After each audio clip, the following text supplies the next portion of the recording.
Hello,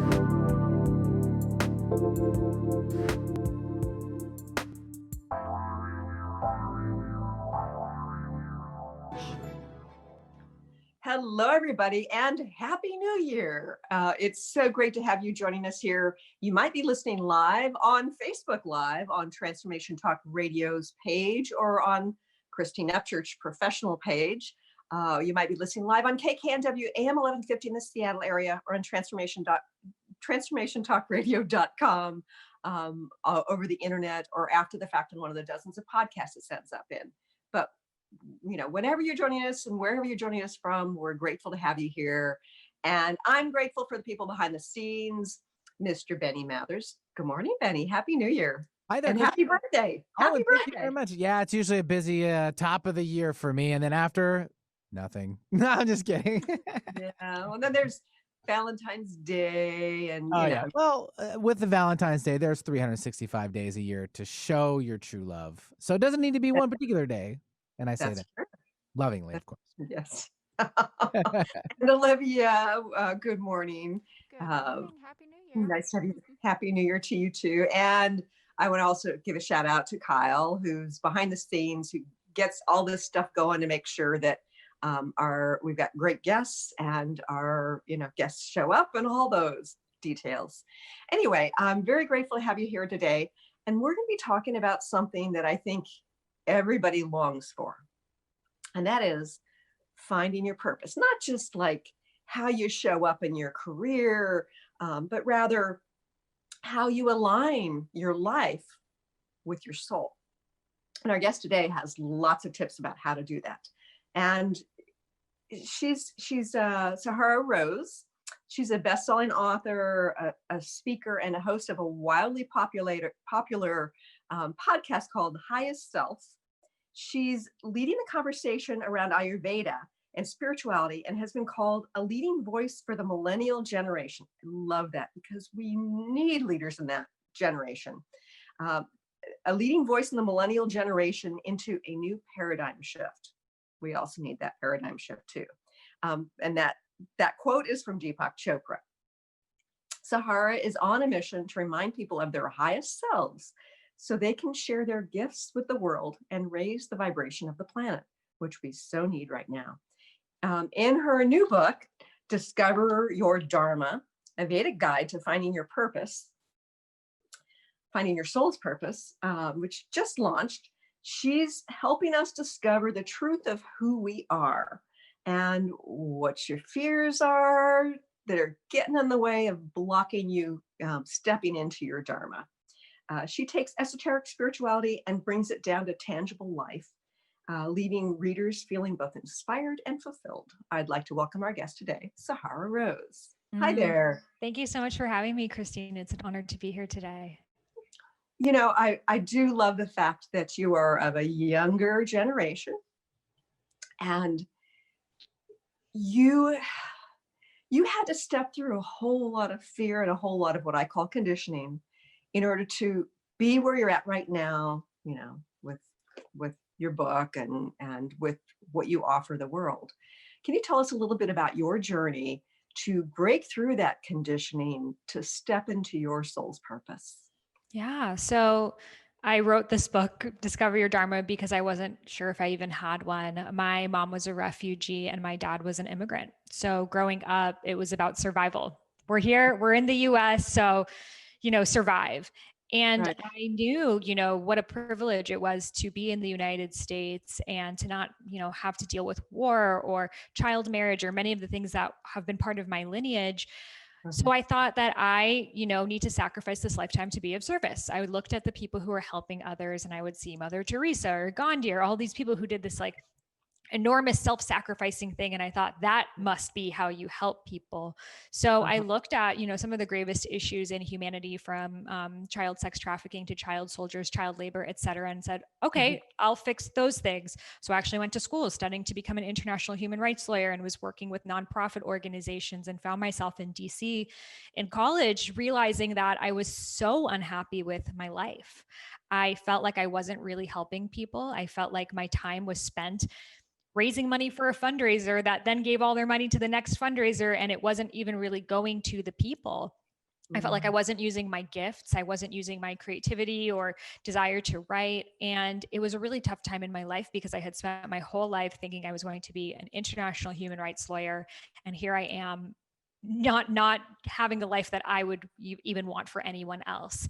So it was a tough time for me, and my body, physical body, began shutting down. As we know, the mind and the body are connected. So it began with me with digestive issues, which led into hormonal imbalances, which led with being diagnosed with perimenopause when I was 21. So doctors told me that I would never be able to have children. I would probably become handicapped earlier in life because of the osteoporosis-like symptoms. And I would just have to take, a whole fleet of medications to try to live a semi-normal life, from hormone replacement therapy to antidepressants and so many others. So I knew intuitively there had to be a reason behind this. There had to be something I could do to bring my body back into balance, but I wasn't sure what it is. So it brought me on this journey of self-healing, which I think so many listeners have been on or in right now. And Absolutely. yes, and I studied many different health systems, and it finally brought me to Ayurveda, the world's oldest health system and the sister science of yoga based on the mind-body connection. And when I started to look at these Ayurvedic archetypes, and I read about this specific one, the air energy, it's called Vata dosha. And it was like I was reading my autobiography. Not only did it have all of my health issues, but it also described my personality, my desires. You're creative, you're someone that loves to travel, think outside the box, and also all of the, health issues as well. And I just felt so understood. So I became obsessed with wanting to learn everything I could about Ayurveda, moving to India, studying Ayurveda for 2 years, becoming an Ayurvedic practitioner, healing my body, and then wanting to share it with other people. So I figured I'll just write a book. And I thought, you just write a book and it ends up at Barnes and Noble. I was like, I don't know, it just happens. And that was really the journey of beginning to really unravel the conditioning and the limiting beliefs that had been instilled inside of me. So when I, told my parents I'm going to write this book on Ayurveda, they're like, are you crazy? Like, who do you think you are? You're never going to make it. You're going to become a starving artist. You're going to end up homeless. You're delusional. You're taking advice from these hippies. That's not a real career path.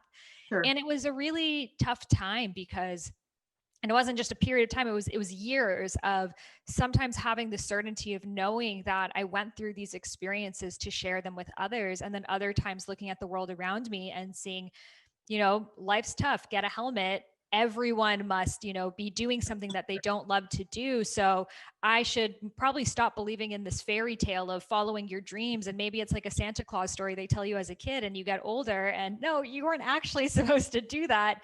Right. So it was tough and it was a battle. And, eventually with my family, it got so bad that they threatened to disown me and I didn't have a relationship with them for 2 years because they were so angered and mostly scared.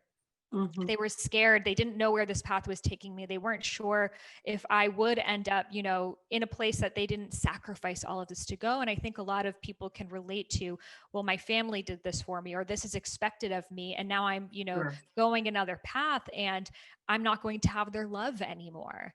So it brought me to this point of realizing that I'm going to either have to make myself happy or them, but it's not going to be both. And I knew that I don't want to live with that regret of wondering what if.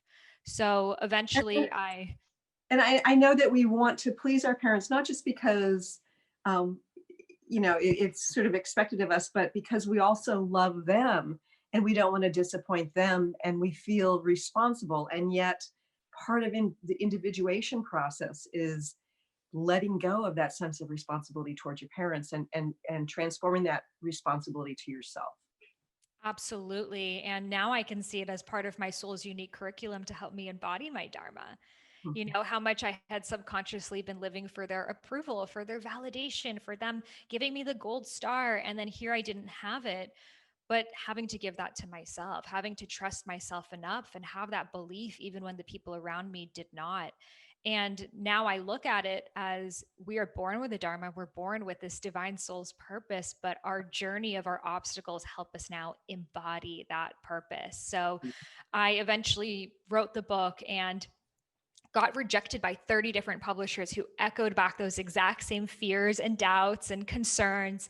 And I kept moving through that. Eventually I wrote this book, Idiot's Guide to Ayurveda, which was published by Penguin. Met Deepak Chopra. He wrote the foreword of the book and have continued to now write 4 books and have, now 10 years later have shared this wisdom with so many people. But the question I kept getting was, how are you able to overcome those blocks? How are you able to get through it and really create this life where you're in full alignment with your soul's purpose? And that's what led me to write Discover Your Dharma. Yeah. And that's so important. I mean, if you know anything about my history, I'm a former research statistician, and I worked in various fields from applying statistics from engineering to medicine. And I experienced the early stages of lymphoma, and doctors had nothing to offer me except what would ultimately be the beginnings of chemotherapy that I do the rest of my life. And so that made me search, and I ended up healing myself, which put me on the path I was meant to be on. Even though I was making a difference as a statistician, it wasn't connected to my soul. And so I think sometimes the universe gives us a wake-up call, as it did for you and as it did for me in terms of health. But I know of other people who've been like, they've gone through divorce and it's been their wake-up call, or they've gotten fired and it's been their wake-up call. Do you have to wait until it's a big calamity to discover what your soul's purpose is? Yeah, what a beautiful question. So I like to think of your Dharma as the end of a highway, and you were born on this highway and you're on cruise control. You're in the flow, you are having the right experiences. Maybe you listen to a podcast, you hear exactly what you need to hear, or you're meeting the right people at the right time. The ideas are channeling through you from this place of pure ease, and you're realizing that you're a conduit of what is coming through you. It's not coming from you, but rather through you, through something so much greater than all of us. So this is how life is really meant to be lived. We were meant to live in flow. It's not supposed to be so tough all the time. Right. However, we have gotten off these different exits off this highway. So these exits are, hey, you'll make more money doing this, or your family will only accept you if you do that, or you're too old to do this, or everyone's going over there, or, whatever those exits say. And everyone we know is getting off on these exits. So we think, oh, well, I'm the only one on this highway anymore. Should I have gotten off too? Is it too late? So we get off this exit, and the universe, which wants us to be living our Dharma, it's the only way the world can come into balance, responds, tap, tap, tap, tap, tap. You're feeling anxious. Something's feeling off. You don't feel the same energy you used to feel. But most of us think, okay, I guess I have to, drink more wine, or, do whatever I can to numb myself and plow through this. And then the universe is like, okay, she's not responding. Knock, knock, knock, knock, knock, panic attacks, maybe bouts of depression. And then we think, oh, wow, life is just, series of unfortunate events, and you just got to get through it. Yep. So we keep going off that exit. And then it could respond like a collision, something so colossal, like for you with the lymphoma, or for someone like with the divorce, or whatever else it is, that you have no choice but to look at your life and make a shift, to make that U-turn towards your Dharma. So, for people like Eckhart Tolle, he reached suicidal ideation to make that turn. So it's not to say that you're any inferior if you had to reach a certain level of breakdown. For each person, it's going to be individual. And some people perpetually live in that state of collision after collision after collision. I think we all know those people that every day something horrible happened in another. And when you're in that experience, you think that's normal because we've only existed in our own minds in this lifetime, at least. So it's hard for us to trust that we can live in this path of least resistance, and we can live in this flow when all we've experienced are these obstacles. So the universe replying, the word for this in Sanskrit is karma. We often think of karma as what goes around comes around, but it actually has many different definitions, but really it's bounded action by the universe. So the universe is going to respond in whatever way, and the way that we tend to respond as humans is through pain, to bring us back into alignment with our Dharma. So when you are living in karma, it's that drudge after drudge after drudge after drudge. But when you make that U-turn, you start to experience the synchronicity and the flow. And it's almost like the universe is propelling you in the direction of your Dharma, that you almost are taking a backseat of your own life, and it's almost happening for you. You're still taking sacred action, but it's happening in ways that you could have never done yourself. And this is called Kriya. boundless action by the universe. Yeah. So And I love your definition of karma. Reading it here in your book was the first time I'd heard that particular definition. It makes so much more sense than just, what we brought on from previous lifetimes. I want to unpack something that you said, a few minutes ago, and that is, if we're going to get our world back into balance, that we have to align with our soul's purpose. Can you share a little bit more about, why that's important for the collective? So I like to think back in the times that we lived in villages. In the village, there were the medicine woman and the silversmith and the warriors and the basket weavers, and everyone really had a role that they, ideally had chosen for themselves, something that their energy, their passion, their curiosity is driving them for this. And the village respected all members of it because it knew for the village to come into balance, we needed all of these different roles. Today, we live in these very nuclear families, individualistic mindsets. So we have this idea that one person needs to do all of the roles, and we put the expectations on others to show up in the way that we may feel called to. So, for example, let's say there's another catastrophe happening in the news, which, by the way, is probably going to continue for some time. We take all of our energy and think, if I have enough information of what's happening in the news, then I'll be safe. It's this disillusion of, if I know enough, then I'll be safe. Has reading the most amount of articles ever led to someone's safety? I'm not saying totally drop the news, but is there a statistical, as a statistician, is it the more media you consume, the safer you become? No. No, I mean, it's really, from my perspective, the information that provides you with ease and direction and setting appropriate boundaries is very helpful. Mm-hmm. But it's the information that gives you this sense of overload that puts you into fear that is causing such imbalance. Yeah. And a sense of we're out of control over our lives, which is a huge myth. So when we can each step into our dharmas, we realize that this world has so much to be fixed and healed. And the way that we can sustainably do it is for each of us to step into something that we are being fueled by a sense of joy, service through joy. Because you can try to do something that you really hate to do, and you're probably not going to follow up with it. So if someone is being called to serve through new types of preschools, and someone else through homes, and someone else through conversations, and someone else through this, the world can come into balance because all of the voids needed are naturally being met. There is no force or no trying to fit into this thing over there. The universe actually designed us to have this array of different interests, talents, gifts, and archetypes so the world can become whole. So I think it's really tough, especially when the media and the news, and there's so many things, and it's very overwhelming, and you want to be of service, you want to help, and you don't know how, to look at it from that bird's eye perspective and realize that if you can truly devote yourself to something, that is how you can make a sustainable difference. Yeah. And it's interesting for me as a healer, or somebody who's been working in the consciousness realm for a long time, but who's also a former research statistician. I mean, I've co-authored articles in medical journals, peer-reviewed medical journals, had input on literally hundreds of research studies that have been done across the United States. And I find myself getting censored because there's like this whole narrative of, oh, well, you can't talk about vitamin D here on Facebook, even if it's randomized controlled trials, whatever. So for me, it's been sort of frustrating, but I also have been understanding that the universe is also setting those bounds, right? Because I know that I'm supposed to be supporting people through our chaos in a different way. But it can be really confusing sometimes when you show up in a particular way. You think, this is what I'm meant to do. Oh, I'm putting these pieces together. And the universe is saying, not now, or not ever, maybe. How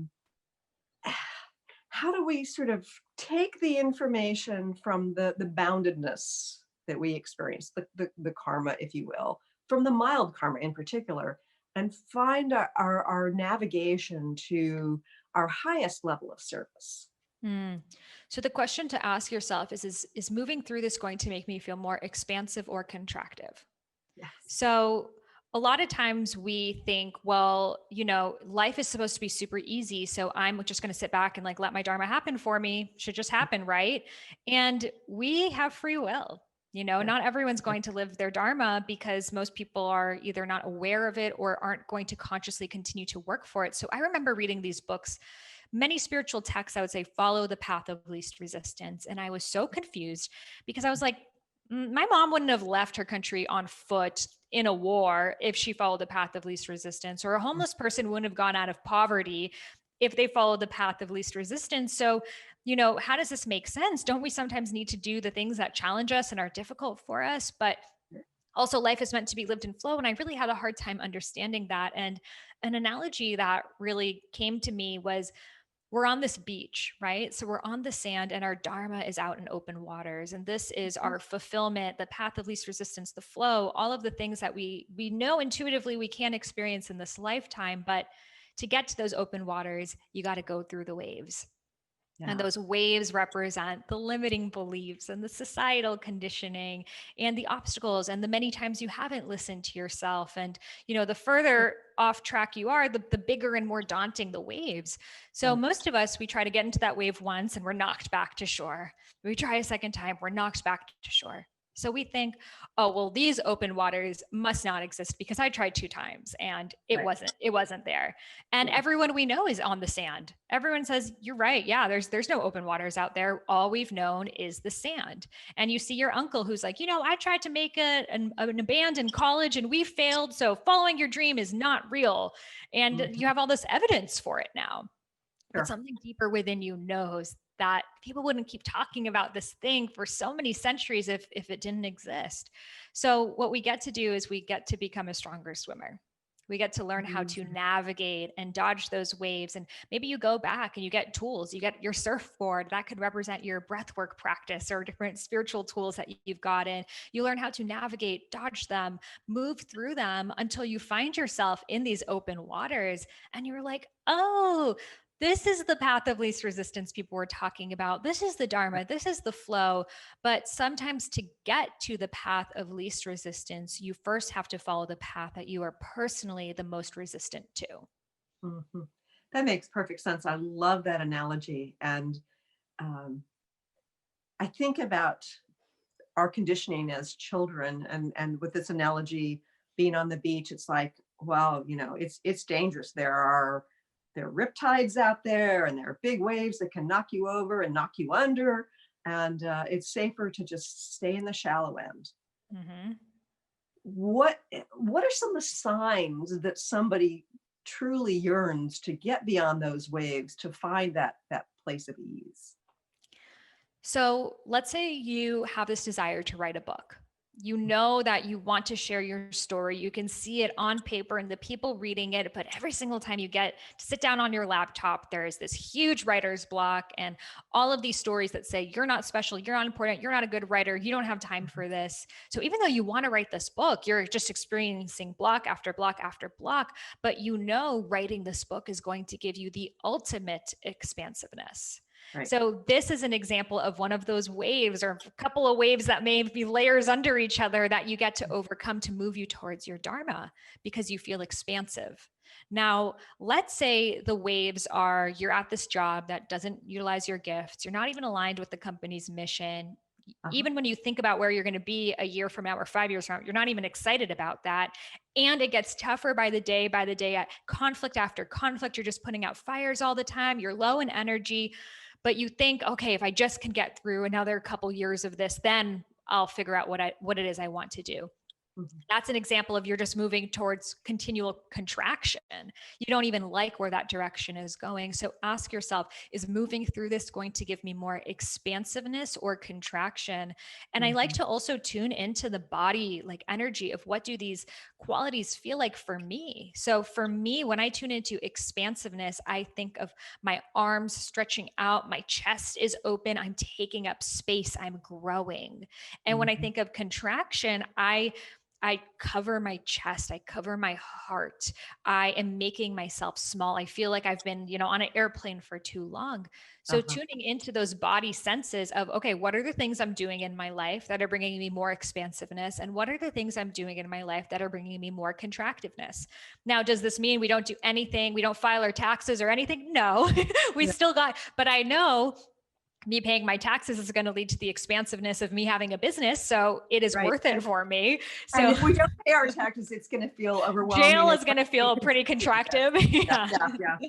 And for me, when I feel like I'm on the right path, I feel this sense of ease in my body. It's almost like there's almost a sense of effervescence. And when something feels off, it's like I feel something tight in my solar plexus or in my throat chakra. Um, so I definitely agree with you about the physical sensations. And I think sometimes it's a little challenging to know, are we just taking a step along a stepping stone, and it's not the right place to end up, but it's the right step? Like, let's say you're in a career and it's not where you want to end up, but you think it's going to serve some purpose. How do you tell the difference between where you want to end up, and the step is serving you versus it's just going to lead you to that dead end or that karma?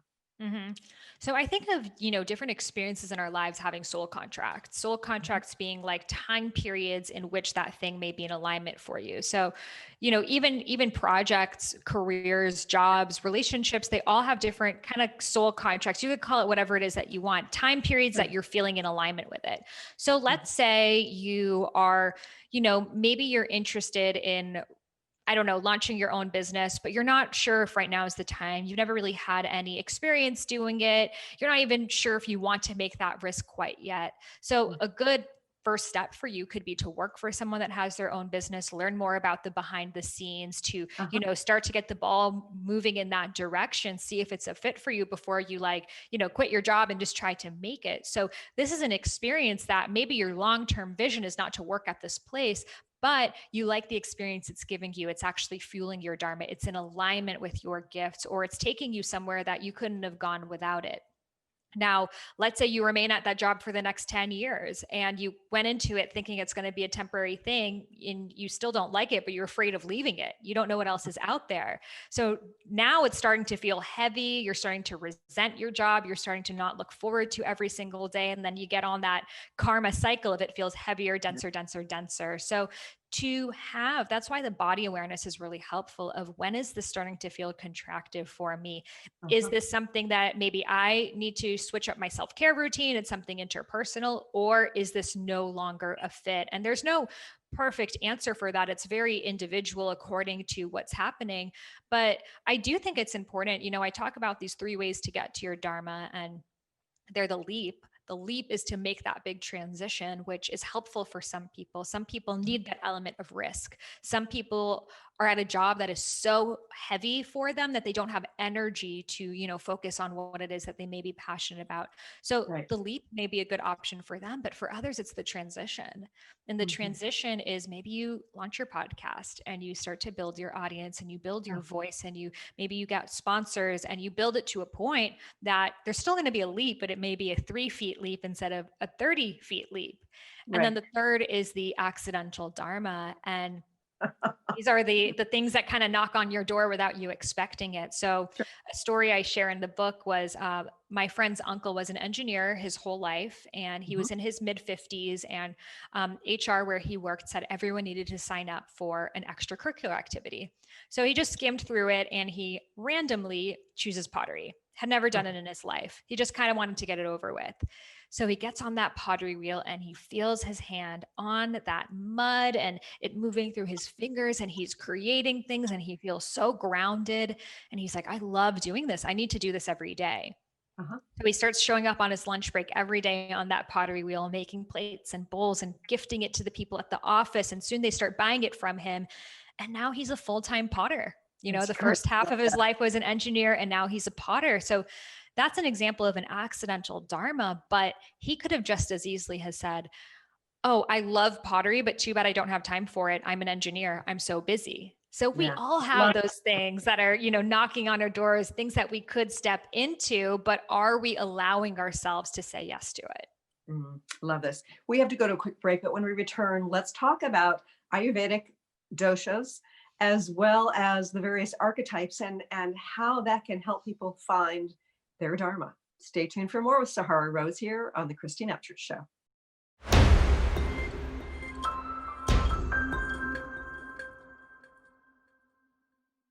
Welcome back to the Christine Upchurch Show here on KKNW and Transformation Talk Radio.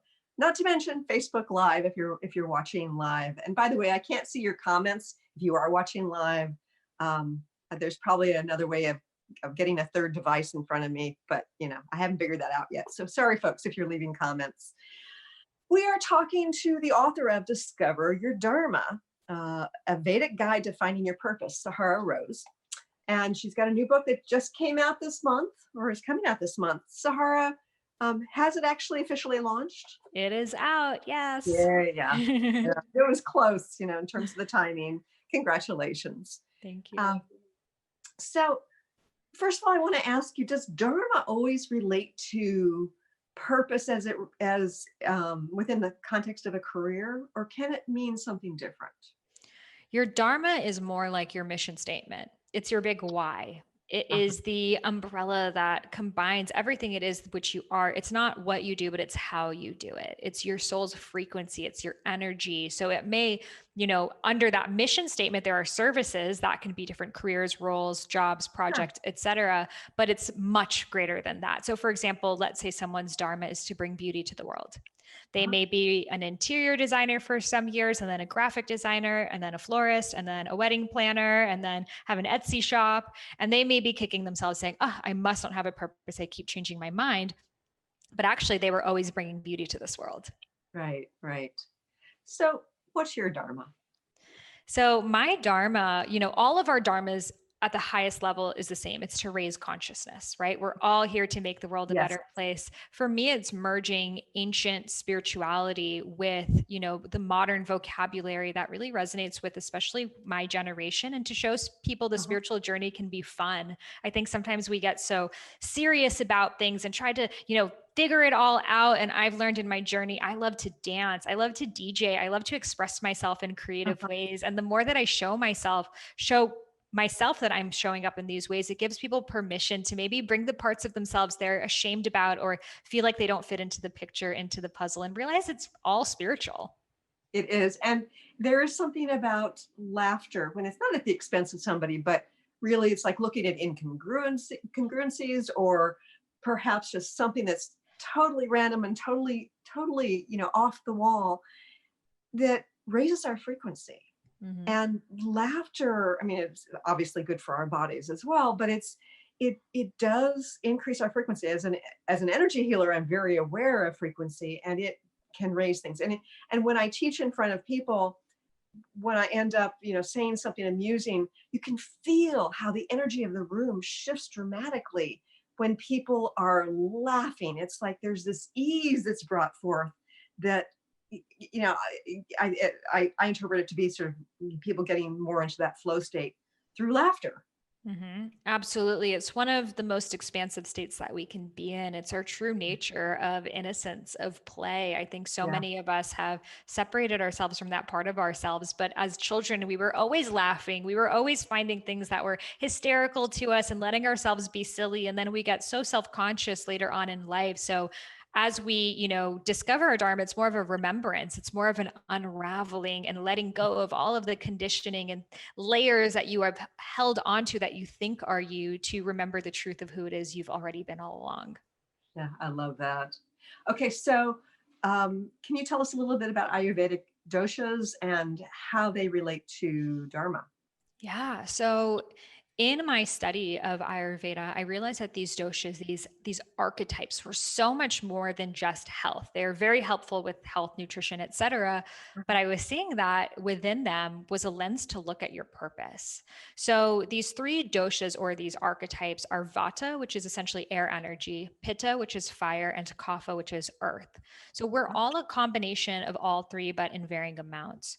So this Vata, this air energy, is the energy of creation, ideation, channeling ideas. It's very connected to the upper chakras, receiving the idea through the crown, intuiting it through the third eye, giving it voice through the throat chakra. So people who have a lot of this dosha are idea people. They're always coming up with, I'm going to do this and I'm going to do that. They love to think of branding and visuals and, expression. They're very energy sensitive. It's like very open to receiving. Yes. So that's actually part of their dharma. They are here to speak about the unseeable. They are here to be a bridge, to have a futuristic sense of the world, because they're really tuned into that subtle energy. However, their obstacle may be having so many different ideas that they don't know where to start, or starting a lot of different projects and not finishing it, or getting so overwhelmed by all of the steps that they end up stagnant. So when you are someone who has a lot of this vata air energy, it's, taking this idea that you've channeled through your crown, you've intuited through your third eye, you vocalize it through your throat, and now moving it into the fire, which is the next dosha, the pitta. So that pitta is the fire, the energy of transformation, of taking an idea and bringing it into form. So this is the energy of doing, like actually getting that thing done, which sometimes, especially spiritual people, are like, no, I don't want to do the doing part. I just want to come up with the ideas and, let it be done. So that energy of fire is that energy that makes you show up day after day, even when you might not feel super motivated. The energy to actually finish that book or bring that project off the ground. It's the energy which we bring it into the heart to find the passion, which is the ignition underneath the fire. And then it enters the solar plexus, which is the, digestion, transformation, assimilation. So people who have naturally a lot of pitta, they tend to really focus on one task in their lives and give themselves to it. So for example, Sarah Blakely, the founder of Spanx, she had this idea of Spanx and has committed her life to it. And this is just what she's doing, and is continuing to add fire. And she's obviously has different, versions of what she's doing within that, but that's really her one main purpose, where someone who has more vata may express themselves in a lot of different ways. So we see a lot of entrepreneurs, athletes, CEOs, lawyers, etc., have a lot of that pitta energy, because it's the energy of taking something and having leadership, managerial skills to getting it done. However, and we all have this aspect to ourselves, and when we get stuck there for too long, the doing, or people are expecting this from me, so I can't stop now, even if it's no longer serving you, it's no longer in alignment with your gifts. It may feel like you're holding on to this smoldering hot plate that's burning you, but you're like, but I worked so hard for it, I can't drop it, and it's burning your hand. We got to move into the kapha, and that is the earth energy. So the sacral chakra is finding joy, finding pleasure, taking that sacred pause, sometimes stepping away from that thing that you've just ushered into reality and asking yourself, is this now in alignment with my gifts of who I am now? Because you fundamentally shift as a person, taking an idea into action, right? Absolutely, yeah. So as we step into that sacred pause, we give space for whatever is next to come through. Maybe it is to continue on that exact same project and cycle through it again and again and again. Or sometimes you're meant to bring something to life and it grows its own legs and it has its own existence. So we can't know that if we don't get off the hamster wheel into the sacred pause.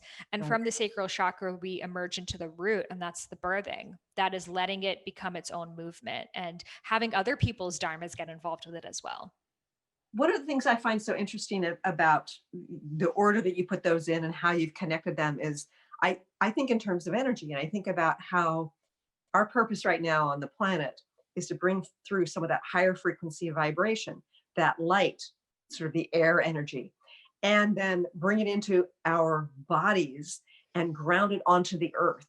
So and then of course, as we do that, bringing it into our bodies, we have to take action in order to shift the world. But it's really about grounding the light all the way through our bodies onto the earth. And it's beautiful because all of these universal truths are always pointing to the same thing, that we are here to bring heaven to earth. We are here to be conduits of that thing.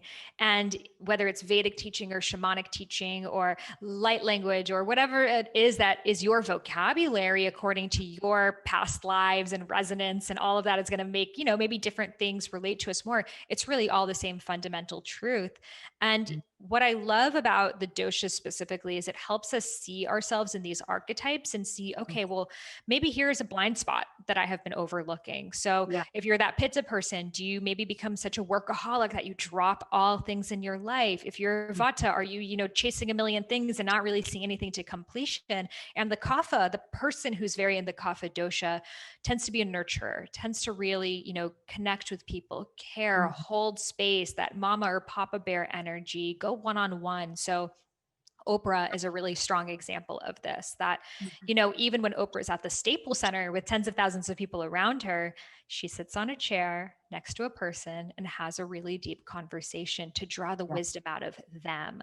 So it gives us permission to really radiate as ourselves. And the shadow aspect, or the obstacle for the kapha dosha, is sometimes feeling so stuck where you are that you don't know how to change. So for example, like a mother who raised kids her whole life, and now the kids have gone off and she's like, I've just been a nurturer. I don't know what I want for myself, as well as setting boundaries. It can be really hard because kaphas know how much their love and their care and support, impacts other people, that they feel bad withholding any of it, but then it can lead to them, not taking care of themselves as well. You also talk about archetypes. How are they different from doshas?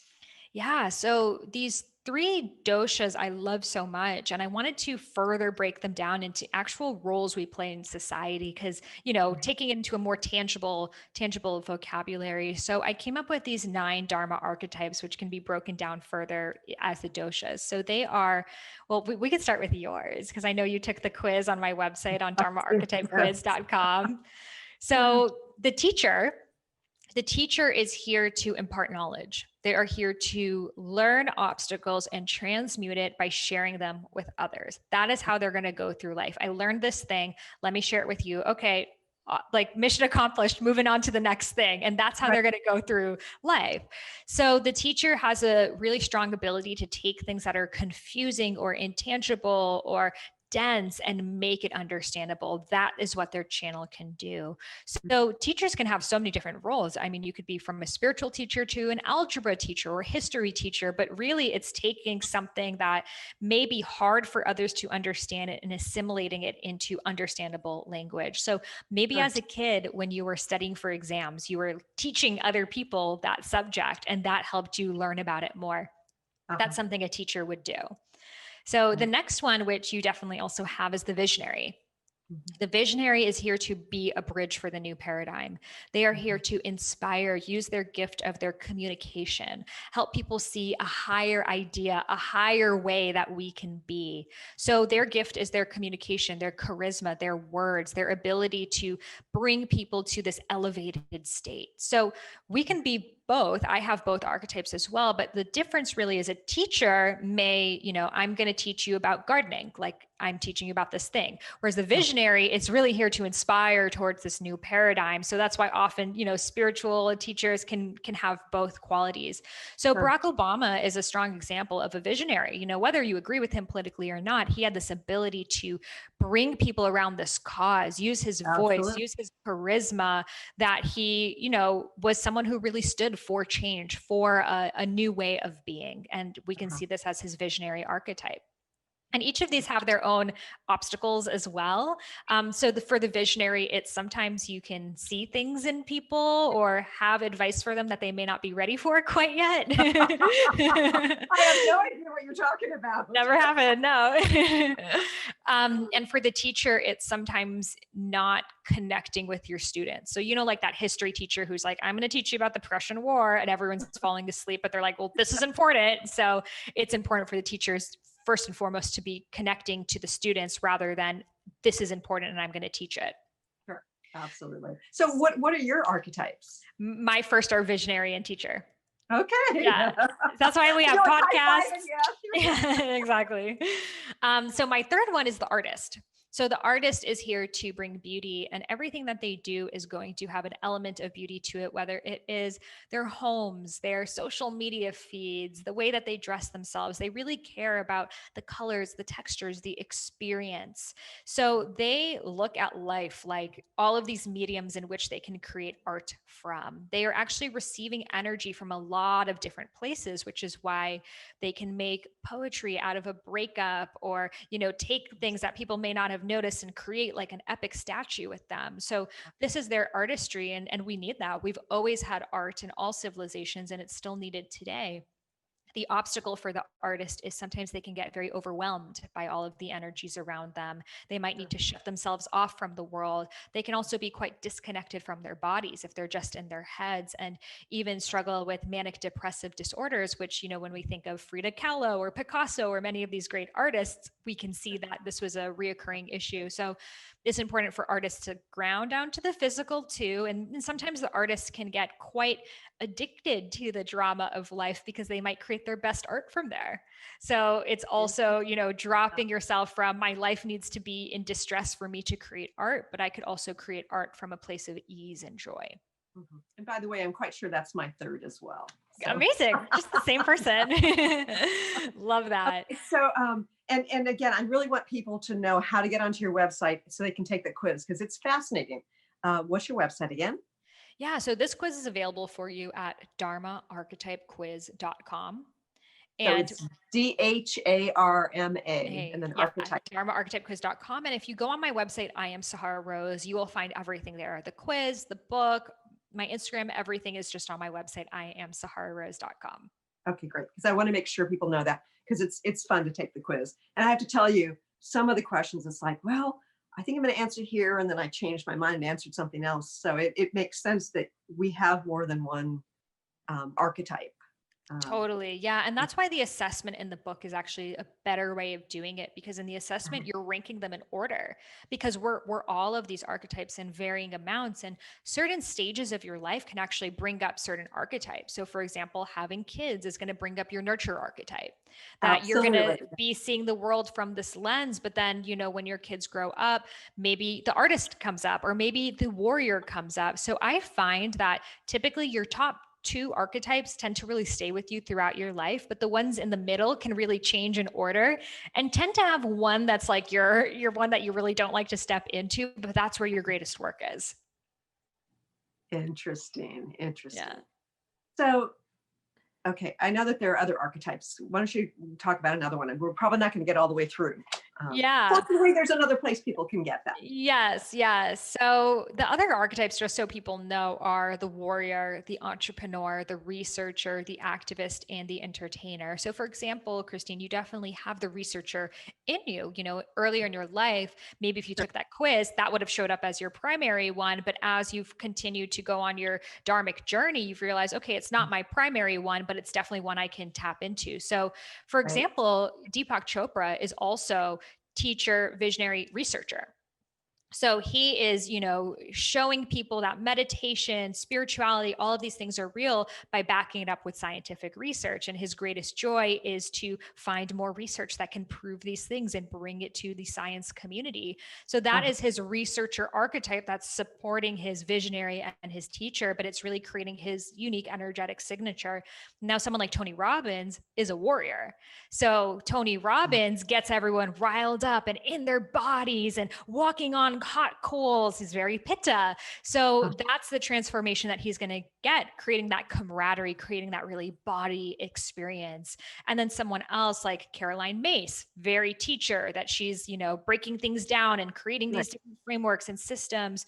So it's beautiful because we can see that spirituality, consciousness can have so many different textures to them. Now, there are people also like AOC, Alexandria Octavia-Cortez, who is was one of the youngest congresswomen, that she is also a warrior archetype, that she's showing up and, supporting the disenfranchised and being a voice for the voiceless and fighting that cause. We can see it's that warrior in her. Marianne Williamson, activist archetype. She is, she has the visionary, she has the teacher, but activism is really what she's bringing about. It's how are we going to change Sure. the world, society? So we can look at how these different archetypes support each other and put them together in the pieces of the puzzle into, if I know that these may be my top three, and for me, warrior is my last one, right? Like warrior was the one, like, I don't like confrontation. I don't like having to have a battle, but that was where my greatest work was, to be able to stand up for myself, to be in the fire. So it's not about just being in the archetypes that you are just the highest in, but it's also making sure you don't have a hole in your pocket that if you have to be in a warrior situation or a researcher or nurturer situation, you don't know how to be. So it's really making sure you can have, elements of balance within all of the archetypes, but let your main archetypes shine through. That makes perfect sense. And I know that over the course of my lifetime, I've had to nurture the warrior and give the warrior within me permission to set the boundaries and to, move forward in certain ways. Yeah. Especially because as women, we're taught, warrior is masculine. Don't be like that. You're going to be disliked. That a lot of us have a hard time stepping into that warrior energy. Absolutely. We're just about run out of time. In 30 seconds or less, do you have a message for our listeners and viewers today? Now is genuinely the most important time that we can remember our dharmas. We are so needed right now. If we can collectively come together in offering our gifts, our talents, our skills, our interests, and if you're not sure what that is, follow the excitement. Excitement are breadcrumbs guiding you towards your dharma, that thing that you keep wanting to talk about or Google search or have a conversation about. It's in you for a reason. Your dreams are dreaming you back. So step into those desires, see where they will take you, and know that that is the highest way that you can be of service to humanity. I love that. Follow the excitement. Follow the excitement. Okay, so I want to talk about your book one more time. And the foreword, was written by Deepak Chopra, which is seriously cool. And it is called Discover Your Dharma, a Vedic guide to finding your purpose. Yes. And I want to thank you for being here today. I truly appreciate your presence and the gifts that you're sharing with the world. Thank you. Thank you so much for having me and creating such an amazing container for so many to dive deeper into their truth at this time. Thank you. And I want to thank you for joining us here today. And I invite you to step into your vibration of change. Thanks so much for tuning in today. If you'd like to empower yourself to step further into your vibration of change, please visit my website at christineupchurch.com, where you can learn more about my insights, upcoming events, and private sessions.